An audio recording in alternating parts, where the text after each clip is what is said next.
یقین جانے بعض اوقات ماں باپ اس قدر جو ہے وہ زیادتی کر دیتے ہیں کہ بچے اپنی مرضی کے کپڑے بھی نہیں پہن پاتے. ہمیں اچھی طرح یاد ہے جب ہم بچپن میں ہوتے تھے تو وہ اسکول کی پارٹی یا کوئی فنکشن وغیرہ آتا تو دوستوں نے آپس میں ڈسکس کرنا کہ کل کون سے کلر کے کپڑے پہن کے آؤں گا. کسی نے کہنا میں کچھ پہن کے آؤں گا, کسی نے کہنا میں کچھ پہن کے آؤں گا. تو کچھ ایسے بھی ہوتے تھے کہتے پتہ نہیں جو امی کو پتا ہوگا.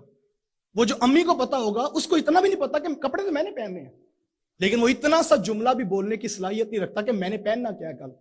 اور لٹرلی میرے پاس ایک کیس آیا تو وہ ایف ایس سی کا اسٹوڈنٹ تھا اور اس کے والد صاحب کہنے لگے ہم اس کی وجہ سے بڑے پریشان ہیں.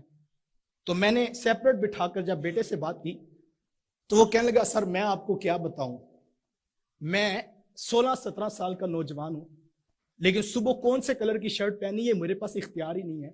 میں اٹھتا ہوں تو میرے بیڈ روم میں جو کپڑے میری ماں نے نکال دینے میں نے وہی پہننے ہیں. تو سر جو بندہ اپنی مرضی سے کپڑے بھی نہیں پہن سکتا اس نے زندگی کیا گزارنی ہے. خدا رہا یہ ظلم نہ اپنی اولادوں پہ کرو, ان کو فیصلے کا اختیار دو, ان کی رائے لو, ان کی بات سنو, ان کو بٹھاؤ. اور جب ساری زندگی ہم نے بچے کو یہ عادت ڈالی ہوتی ہے کہ وہ ہماری ہاں میں ہاں ملاتا ہے, وہ سر جھکا کر زندگی گزارتا ہے. تو میں یہ کہتا ہوں جس کو ساری زندگی یہ اطاعت اور یہ فرما ہم بڑے خوش ہوتے ہیں کہ میرا بچہ میرے آگے بولتا نہیں ہے. حضور والا بولتا نہیں ہے, اندر اندر نفاق پیدا ہو رہا ہے, اندر اندر اس کے ذہن میں یہ بات پیدا ہو رہی ہے میرا کیا ہے. نہ میری ماں بات سنتی ہے, نہ میرا باپ سنتا ہے میری بات, نہ بہن, سارا خاندان تو میرے اوپر فیصلے مسلط کرتا ہے. مجھ سے مانگتے کیا ہو, مجھ سے کیا چاہتے ہو, مجھے جو بتاؤ گے میں وہ کر لوں. وہ بیوی کے ساتھ خاندان میں مسئلہ الجھ پڑا ہوتا ہے, اس سے پوچھتے بتا تیری کیا رائے, وہ کہتا ہے جی جیسے کہیں گے میں ویسے کر لوں گا. یہ کیا ہوتا ہے بھائی؟ زندگی آپ گزار رہے ہیں, اپنے بچے کو یہ صلاحیت دیں. اور میں یہ کہتا ہوں یہ ظلم ہوتا ہے. بس جن ماں باپ نے بچے کو اس طرح ڈیولپ کیا ہوتا ہے, اس کی ذہنی صلاحیت, اپروچ اور اس کو نظریاتی اور فکری طور پر مضبوط نہیں کیا ہوتا. وہ 6 فٹ کا ڈھانچہ تو ہوتا ہے, وہ 20-25 سال کی عمر کا گزارا ہوا ایک بدن تو ہوتا ہے, لیکن اس کے اندر دماغ 8 سال والا بھی کام نہیں کر رہا ہوتا. اور یہ کتنا بڑا ستم ہے کہ ماں باپ خود اپنے بچے سے اس کی صلاحیتیں چھین لیں اور اس کو ایک ڈھانچے کی صورت میں ایک سٹرکچر بنا کر جو ہے کھڑا کر دیں اور کہیں ہمارا بچہ ساری باتیں مانتا ہے. اور میں یہ کہتا ہوں جس کو عادت یہ پڑ گئی ہوتی ہے, ساری زندگی اس نے حکم سنا ہوتا ہے, اس کا ذہن غلامی والا ذہن بن جاتا ہے اور کبھی وہ فیصلہ نہیں کر پاتا. اور پھر وہی ماں باپ ہوتے ہیں کل کو آ کر کہتے ہیں کہ پتہ نہیں کیا بات ہے کہ یہ بچہ ہمارا تھا, ساری زندگی ہماری بات مانتا تھا, اب یہ جو ہے وہ بیوی کے بغیر چلتا بھی نہیں ہے. تو میں یہ کہا کرتا ہوں کہ اصل وجہ یہ ہے کہ تم نے اس کی تربیت ایسی کی ہے کہ وہ کسی کو مان کے چلتا ہے. تو جب تک تم میسر تھے وہ تمہاری مانتا تھا, اب ایک نیا مینیجر آ گیا وہ اس کی مان لیتا ہے. جب اس کے پاس کوئی آپشن نہیں ہوگا وہ یہی کچھ کرے گا نا. وہ ہم اچھی طرح یاد ہے, ہم یونیورسٹی میں پڑھتے تھے تو ہمارے مینجمنٹ سائنسز کا ایک جو ہے وہ 6 ماہ کا سیمیسٹر تھا.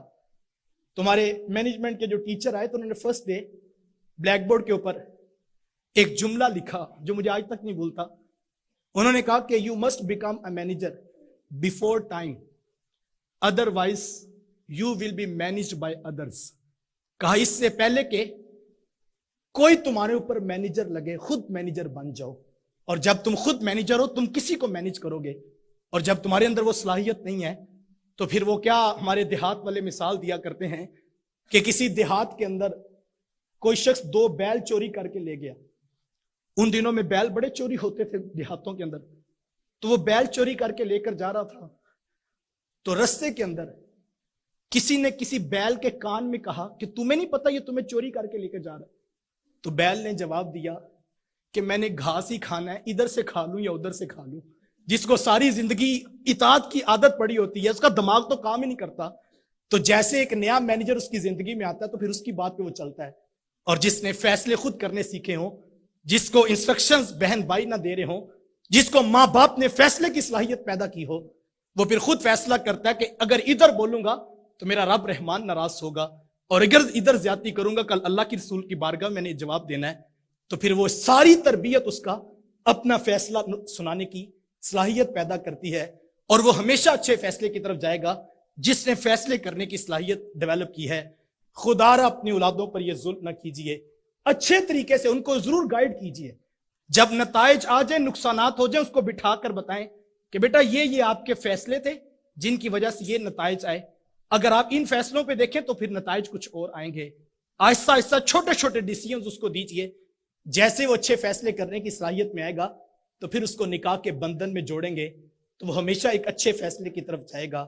لیکن ہمارے ہاں ستم یہ ہوتا ہے کہ ہم اپنی اولادوں کو یہ چیزیں نہیں سکھاتے ہیں, اور یہ اطاعت و فرما برداری اسی وقت آئے گی جب اس کے اندر ایمان کا چراغا ہوگا, اس کو تربیت کا نور نصیب ہوگا, اس کو حقوق ضرور بتائیں, اس کو جو ہے وہ بڑوں کا ادب ضرور سکھائیں, اس کو حالات کی سختیوں میں کھڑا کریں, اور اس کو ماحول کا جائزہ لینے کا جو ہے وہ انداز سکھائیے. یہ بڑی چیز ہے جو آپ اپنے اولاد کو دے سکتے ہیں.